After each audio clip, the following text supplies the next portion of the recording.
Hello, my name is Aletha Sheck, and this is Curious Classroom Adventures, a collection of wonderful math games.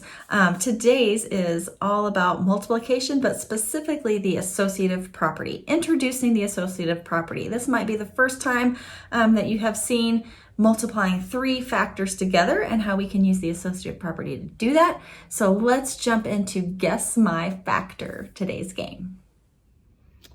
To play this game, you are going to need a partner. And you and your partner will both need a recording sheet. And you're going to need some playing cards with the face cards taken out, okay? So just the digit cards. Now, this game is a guessing game with you and your partner. That's kind of like Hangman, where you're trying to guess what people have chosen, but we have to give our opponent some sort of hint. So you're going to choose, you get to hand pick three numbers that you want, right? So any three cards you want, but don't tell your partner what they are. Just choose them, pick them out of the deck, and set them to the side, okay? And your partner's going to do the same thing. We're not going to see them. What we are going to show our partner is what the product of our three numbers is. So my partner's was 36. I'm going to go ahead and write that there and put it over there so we don't get to see what their cards are. I'm going to put the cards over to the side so you can't see those, because we're going to practice guessing those. We're not going to show our partner our cards, but we are going to find the product. So the cards we chose were 4, 2, and 3. Well, we can multiply 4 times 2 is 8, and then 8 times 3 is 24. So 4 times 2 times 3 is 24. We're going to put that for our partner to see, but that's all our partner gets to see. These we're going to keep as a secret, okay? Then we're going to start guessing.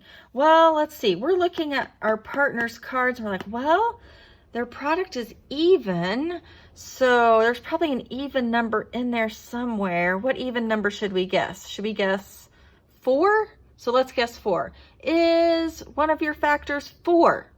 And our partner's going to say, nope, good guess, but that's not it. And then our partner will guess. So let's say our partner guesses 2, because they did the same thing. It's even. There might be an even number in there. Oh, 2. So let's say, yep, you got the 2 correct. And then we'll go ahead and fill that in. So they know, yep, you have one of them right. And then we'll guess. Okay, well, 4 wasn't right. Maybe they have a 2. So let's guess. Do you have a 2? Yes, they have a 2, so we'll fill in the 2. And we keep guessing. Now, we can keep track. Like we guessed a 4 and we guessed a 2. So we might want to write those up here so that we know we guessed those. That doesn't mean they couldn't have all, like it could be 2 times 2 times 2. Now, 36 wouldn't be the product, right? But you could have the same number over and over. So let's guess again. Let's guess, well, that 6 is making me think of a 6.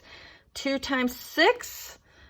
Yes. So our partner's going to record that we got the 6 correct. And then they will guess. They'll say, oh, do you have a 5? Well, that was a silly guess, because anything with a 5 in it would probably have a 5 here. So we have to tell them, no, that was a good guess, but we don't have a 5. And then let's guess again. Well, now we have a lot of information. 2 times 6 is 12. So what would we need to get from 12 times something equals 36? Well, we can kind of add. 12 plus 12 is 24. That's 2 12s. And then if I add one more 12, that's 36. So I think this might be a 3. So let's guess 3. And our partner's going to say, sure enough, it was a 3, because there were their cards. A 6, a 2, and a 3 equals 36. And we could let them keep guessing. Like we might give them a hint, say, oh, well, it's no cards are bigger than a 5. So then they would know, okay, well, let's try a 4. And 4 times 2 is 8. What would they need to go with an 8? Well, a 3 would give them 24, right? And then since we guessed first, we get a point for that round. 1 point for us.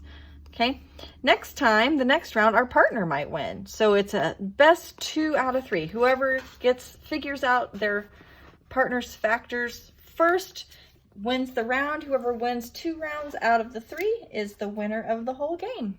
Have fun playing.